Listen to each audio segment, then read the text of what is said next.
Sarkozy propose comme solution à la crise sécuritaire du Congo que le Congo cède son territoire à la population rwandaise. C'est clair ou pas? Puisqu'il n'y a pas assez de place pour les Rwandais au Rwanda et que le Congo est immense, donc il y a assez de place au Congo, il faut que les Rwandais traversent la frontière et s'installent au Congo. Mais qu'est-ce que fait le M23? Que fait le M23? N'est-ce pas une armée rwandaise qui a traversé la frontière pour chasser les Congolais, pour dégager de l'espace au Congo pour que les Rwandais s'y installent? Je recommence la question parce que Sarkozy est en train de vous parler. Vous faites comme s'il ne vous a pas dit ce que vous voyez. Le M23 là, ne sont-ce pas des Rwandais qui ont traversé la frontière pour chasser les Congolais afin d'installer à la place des Congolais les Rwandais? J'espère que vous avez suivi attentivement la discussion publique entre le président Tshisekedi et le président Macron. Emmanuel Macron a dit que la France enverrait de l'aide humanitaire pour les populations congolaises déplacées de guerre. Les déplacés de l'intérieur qui ont quitté les régions envahies par le M23, Emmanuel Macron a proposé une aide humanitaire pour ces déplacés. Et Tshisekedi lui a fait une remarque. Il ne s'agit pas d'aider les déplacés, mais il faut les aider à rentrer chez eux. Macron, qui est le patron de Sarkozy, puisque Sarkozy est un diplomate de Macron, il a été nommé comme tel depuis 2017, si je ne m'abuse. Macron dit que l'aide française consiste à aider les Congolais déplacés à être bien installés là où ils se sont déplacés. C'est-à-dire, elle consiste à stabiliser l'exode des Congolais à l'intérieur du Congo. Il ne s'agit pas de ramener les Congolais dans leur village. Mais il s'agit de les aider à bien s'installer là où ils ont fui. Autrement dit, l'aide française consiste à transformer ce qui est un accident en une situation normale et structurelle. Les déplacés de guerre congolais qui ont fui des régions entières du Kivu n'ont plus vocation à revenir. Voilà pourquoi on les aide à être bien installés là où ils sont, en leur disant, c'est pas grave, la place que le M23 a récupérée, laissez ça, il y a assez de place, le Congo est immense, vous vous êtes installés ici, ça va, on va vous aider à vivre là. En attendant, le M23 et les populations rwandaises qui l'accompagnent vont s'installer dans vos anciens villages, dans vos terres, ils vont récupérer vos territoires. Est-ce que vous validez ce point? Nicolas Sarkozy, le soi-disant médiateur, arrive pour dire que le Congo doit céder son territoire, parce que son territoire est immense, afin que le trop-plein de la population rwandaise s'installe au Congo. Et c'est ça la solution pour Sarkozy. N'est-ce pas? Mais il va plus loin. Troisième idée. Pour Nicolas Sarkozy, non seulement il doit y avoir une péréquation entre la superficie et la population, c'est-à-dire qu'une partie du Congo doit devenir le Rwanda pour que le Rwanda ait où placer sa population. Ainsi donc, par conséquent, les Congolais doivent quitter une partie de leur territoire pour permettre au Rwanda d'avoir de l'espace. C'est ça la solution. Mais Sarkozy le précise. Il dit, pour résoudre le problème, il faut s'entendre sur comment on va partager l'espace. Vous avez bien entendu la notion de partage. Partager l'espace. Pourquoi croit-il qu'on doit partager l'espace? Sarkozy glisse une remarque au passage. Il dit que le Congo a une structure géographique bizarre, c'est que la plupart des richesses du Congo se trouvent aux frontières du Congo.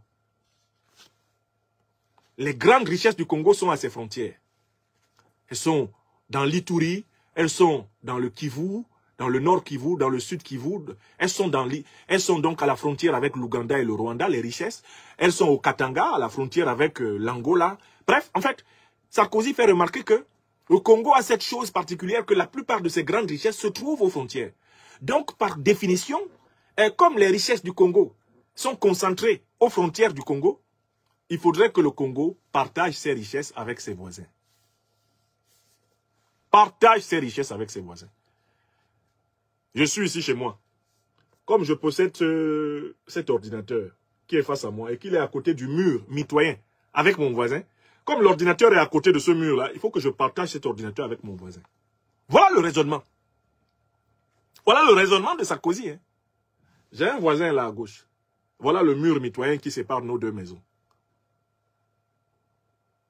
J'ai un ordinateur ici. Comme l'ordinateur est à côté du mur mitoyen, il faut que je prenne l'habitude de partager cet ordinateur avec le voisin. Voilà ce que Sarkozy propose au Congo. Voilà ce que Sarkozy propose au Congo. Le Kivu, nord, est et sud, bref, tout le Kivu étant voisin du Rwanda et l'Ouganda, il faut que la République démocratique du Congo partage les richesses du Kivu avec le Rwanda et l'Ouganda. Et il a pris son avion pour venir dire ça à Tshisekedi. Ah, si le Katanga est voisin de l'Angola, il faut que la République démocratique du Congo donne une partie du Katanga éventuellement à l'Angola. Ah, si au nord du Congo, il y a des richesses à la frontière avec la République centrafricaine, il faut que le Congo donne ces richesses. Accepte de les partager avec la République centrafricaine. Bref, en fait, donc le Congo, nous dit Sarkozy, doit être morcelé. Il parle de partage de l'espace et de partage des richesses. On doit partager l'espace et on doit partager les richesses. Sarkozy vient proposer la partition du Congo. Il vient proposer aux Congolais de renoncer à la jouissance souveraine de leurs richesses pour les partager d'office avec les Rwandais, avec les Ougandais, avec les Zimbabwéens, bref, avec tous ceux qui ont eu le bonheur d'avoir une frontière commune avec le Congo.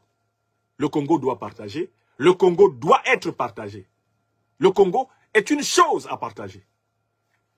Voilà la conception de la solution de Nicolas Sarkozy. Est-ce que cela est acceptable? Le Rwanda, il partage quoi avec le Congo? Il donne quoi au Congo? Parce que quand vous appelez un État à partager, il faut que ce soit un partage dans le cadre d'une péréquation, dans le cadre d'une corrélation bilatérale. Il n'est pas interdit aux États de partager, mais les partages entre les États sont des partages mutuellement bénéfiques. Le Rwanda donne quoi en échange? Si le Congo doit donner une partie de son territoire au Rwanda, le Rwanda donne quoi en échange? Si le Congo doit donner les richesses de son territoire à l'Ouganda, l'Ouganda donne quoi au Congo en échange?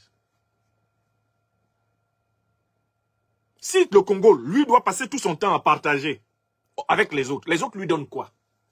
Sarkozy vient dire, si vous voulez avoir la paix, vous devez accepter d'être DPC. Tout ce que le Congo pourrait avoir en échange, c'est d'avoir une certaine paix.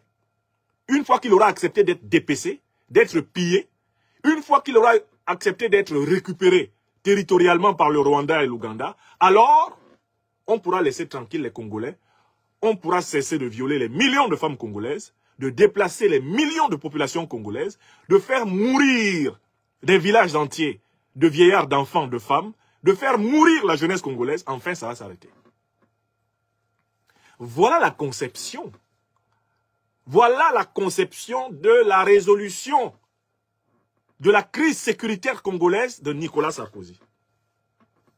Il continue. Il dit que la géographie a ses lois. Les pays changent rarement d'adresse. Les pays changent rarement d'adresse. Ça, cette phrase s'adresse à Kagame. En fait, qu'est-ce que Sarkozy nous dit? Il faut que le Congo cède son territoire au Rwanda sans que ce territoire s'appelle Rwanda. Autrement dit, il faut qu'à un moment donné, la population rwandaise soit majoritaire au Congo. Parce que quand vous dites, a priori, que le Rwanda a une démographie extrêmement bondissante et galopante, que les Rwandais sont féconds, et que vous dites que le Congo RDC doit donner une partie de son territoire au Rwanda, ce que vous voulez dire, c'est que la fécondité du Rwanda doit venir se manifester sur le territoire congolais. Ce qui veut dire qu'à un moment donné, il y aura davantage de Rwandais sur le territoire congolais qu'il n'y a de Congolais. Et par nature, l'État congolais deviendra un État rwandais.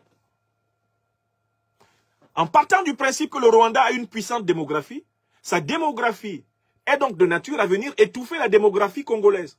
Et à terme, l'État congolais sera un État dominé par la démographie rwandaise. Est-ce que vous voyez jusqu'à quel point Sarkozy est vraiment du diable?